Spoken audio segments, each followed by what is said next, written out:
बिस्मिल्लाहिर्रहमानिर्रहीम। अस्सलाम वालेकुम। आज आपकी तवज्जो एक ऐसे गैर ज़रूरी पौधे की जानिब मबज़ूल करने जा रहा हूँ जो इस वक्त एक ख़तरनाक शक्ल इख्तियार कर चुका है।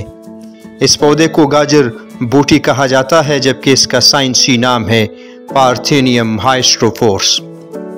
ये अमेरिकन ओरिजिन से है। गाजर बूटी एक हमलावर जड़ी बूटी है जिसका इंसानों और जानवरों की सेहत पर बहुत ज़्यादा बुरे असरात हैं। इसी तरह ये फसलात और माहौल के लिए भी मुज़िर असरात रखती है।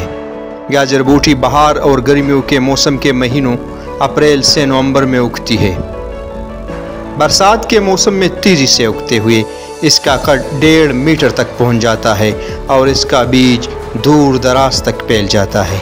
एक पौधा अपनी मुकम्मल सलाहियत में 28,000 बीज पैदा कर सकता है। ये अमेरिका से ऑस्ट्रेलिया दूसरे जंग अज़ीम के दौरान मुंतकिल हुआ था।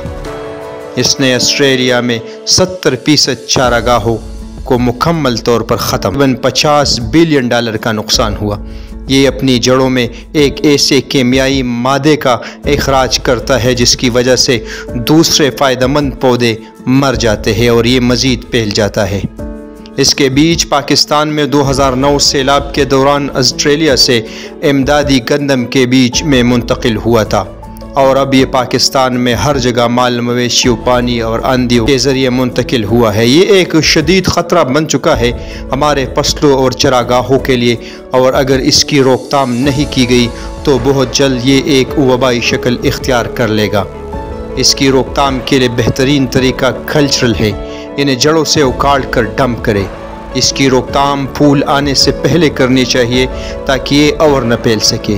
इनकी रोकथाम के लिए हाथों में दस्ताने पहनकर और मास्क लगाकर करनी चाहिए ताकि इससे चमड़े की एलर्जी न लगे। और दूसरा केमियाई तरीका है यानी हर्बिसाइड्स का इस्तेमाल करें। राउंड अप या ग्लाइफोसेट का स्प्रे करें जिससे ये ख़त्म हो जाएगा, लेकिन केमियाई तरीके से इतने वसी रकबे पर कंट्रोल करना मुश्किल है।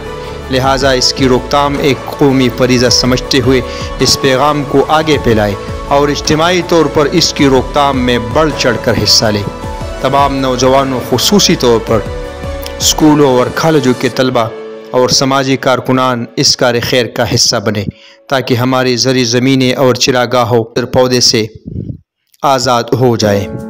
आगाह करे ताकि वो भी इस जड़ी बूटी के मुज़िर असरात के बारे में जान सके। वस्सलाम।